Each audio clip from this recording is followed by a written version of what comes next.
Somebody asked me a really good question. How do I attach uh, pearls to coronets like this style? I just made one for a friend of mine, B, and the pearl kind of sits in like that.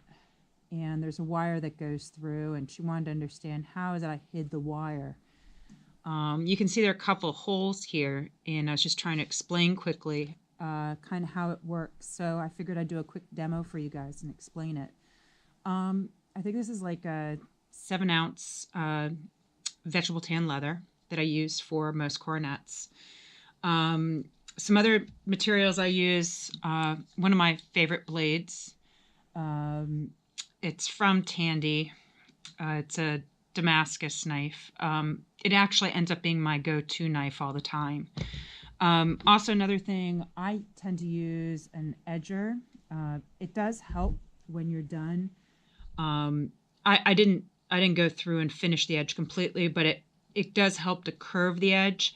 Later on, you're supposed to take some water, and you take a slicker and you go back over a slicker or something that helps to smooth the leather. And you don't push hard, you actually just push quickly. Like if this were it, I'll be going back and forth on this real quick once it's wet. But you don't even want it soaking wet, you want it lightly wet. But that's a whole nother story. This is the wire I've been using, 20 gauge.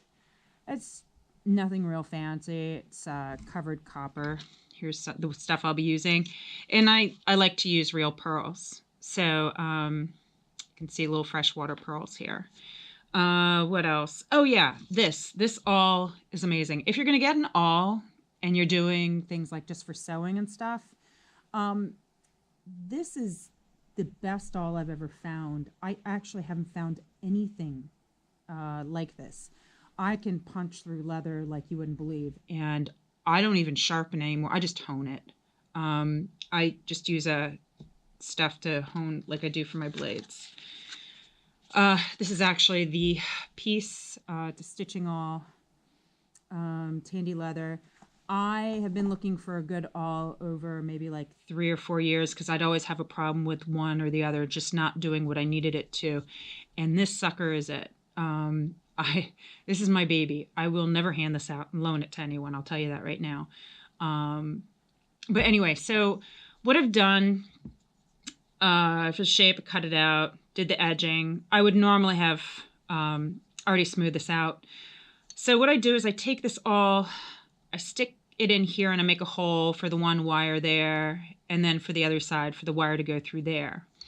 Now what I do afterwards is so that the wire is not exposed when it comes through.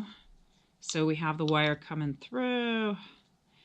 You know, if you try and even just leave that exposed, it's going to catch on somebody's hair, silk veil, whatever. You know, you might be ruining somebody's beautiful headgear. So I made a hole on either side here going down into the coronet. It doesn't come out. You can actually almost see there's a raised area here and here. And when I put that all in there, by the way, I like, especially when using wire, I stick it in there and I spin it around because this sucker is kind of flat on one side but wide on the other. And that just really allows me to get the wire in there really, really well. So basically, take my wire, take the pearl. Put the wire through first. And then I thread that pearl. And then you see my shaky hand cam. No, my hands are shaky, my cam isn't. So on here, that comes down to about there, the hole. So I don't need it to go all the way down the hole, but I mean, it's fine if I do. What I'm going to do is I'm going to actually kind of stop that there and hold it, because I also need to see how long I'm going to need to make this wire. And I need that length there, but I also need some to go in here. So probably like double that. So I'm going to snip this sucker down to where I need it to be. Ta-da. Now, what I do is I take pliers. You can take any pliers. These are flat ones. I have rounded ones. I'll use the rounded ones when I'm trying to curve my wire nicely.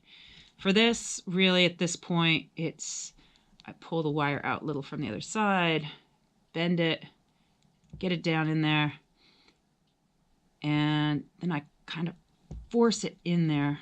Using the pliers does help so you don't hurt your fingers so much. It's a little bit of a fight. Normally this side's a little easier than the other. As you can see, I'm forcing this down along the edge of the leather.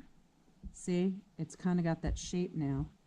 I'll pull up a little closer, you guys can see what I'm talking about. Kind of just push down like that. So you got that.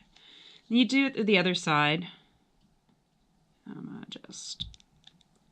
There we go. I don't know if you guys saw how I got that in there.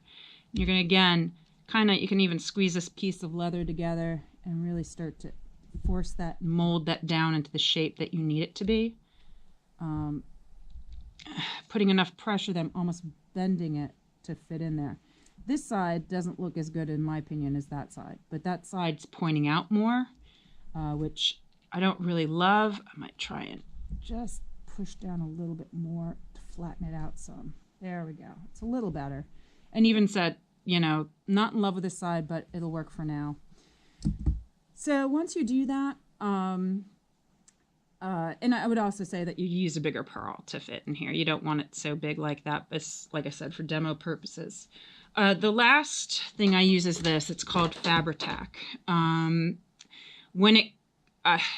should say that I like to use barge a lot, but I don't have any, and this is my second go-to when it comes to things like fabric and stuff.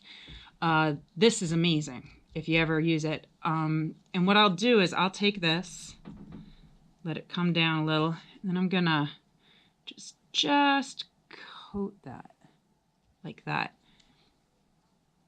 And other side, you can even see it kind of coming through the tube there. What I'm really doing is two things. This is going to dry pretty flat, actually. It doesn't tend to bead up. It's sealing that, and I won't have any problems later.